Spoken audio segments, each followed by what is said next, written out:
dhe pjesa tjetër, po themi, e të persekutuarve, sigurisht natyrshëm do shkonin tek një alternativë e panjohur për ta, që si ishte krijesë e tyre, por vetëm për raportin që kishin me Partinë e Punës, sigurisht do të skaliroheshin tek Partia Demokratike.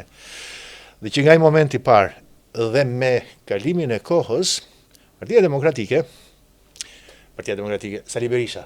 Nuk t'jem fare sinqer tani, Partia Demokratike ka vetëm një emër. Faleminderit. Të tjerët nuk është se ka vetëm një emër, qëndrimet e tij nuk kanë qenë as pak qëndrime drejt së djathtës klasike, pak në atë çfarë lexojmë apo kemi studiuar në për qëndrime në raport me pronën, qëndrime dhe me të përndjekurit. Përndjekurit, faleminderit. Do t'jemi fare të qartë. Apo qëndrime në krimin e shtetit të drejtës. Këtë du të thema, se kjo në fakt, mbas se këto dy elementet e parë, koha mund të mos i rikthente si që dikur për ndjekurit apo pronarët e imagjinonin, por çështja e vendosjes së shtetit të drejtës, që është një element i së djathtës, ka qenë plotësisht e mundshme të vendose nga ana e Sali Berishës. Dhe nuk u vendos. Në fakt, nuk po flas për 96. Raportin me zgjedhjet, raportin me lirinë e individit, po flas edhe nga 2005 e këndej.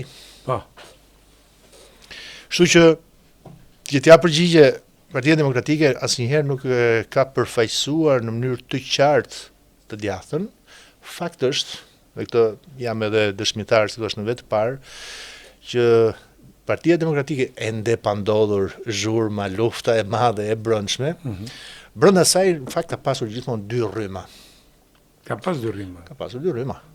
Rryma e përfaqësuar për atyre të cilët e krijuan, po themi pjesa ose ja krijuan, më saktë është ja krijuan.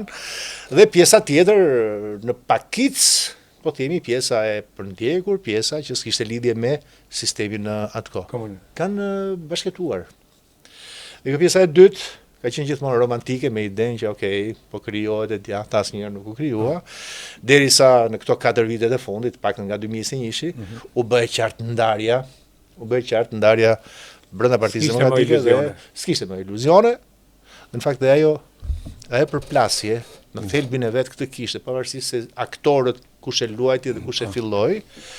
E tashmë Partia Demokratike ajo parti që është, besoj që për gjithë publikun është e qartë, zgjedhjet e 11 majit treguan fare qartë se sa vlen dhe çfarë aspiron. Dhe mos harrojmë që ishin mandati 4 i Edi Ramës dhe rezultati shkoi më i thellë. Imagjino çfarë besimi dhe çfarë optimizmi jep kjo parti. Ndërkohë, flas edhe për pjesën tjetër të së djathtës. Me sa duket, ndoshta s'ka ardhur koha, ndoshta aktorët nuk janë të përshtatshëm të krijimit të së djathtës, po unë kam gjithmonë bindje që e djathta, kur them e djathta, ajo që bazohet në ca norma morali tek shteti vogël, liria e individit, respekti, ekonomia e tregut, tregu i lirë, konkurrenca e tjerë, është një monopat ku do duhet kaloj kjo shoqëria shqiptare. Është dhe vonuar madje. Jam gjithmonë me shpresën që do të vi në mos ne, ndoshta dikush tjetër do të ta kryejë. Me atë që sollet një pyetje, m'fal. Ju thot tregu i lirë, dhe kjo është shumë e rëndësishme, sepse nëpërmjet konkurrencës tregut të lirë, vjen krijohet dhe ai kapitalizmi, ai djathta që thotë. A politika shqiptare e ka bllokuar këtë treg lirë me klientelën e saj? Plotësisht. Kur sot Shqipërinë e kanë dorë 3-4 njerëz dhe mund t'i themi Qet Kastrati, Zamir Mane, ke njerëz të medias, të cilët, pra, se duhet të thënë jo vetëm kjo, por duhet të thënë gjëra tjetër, të cilët kanë raporte shumë të afërta derisa edhe të mund të sugjerojnë politikat, dhe ka ndodhur kjo edhe me Sali Berishën, edhe me Edi Ramën. Po me dy krahë, po.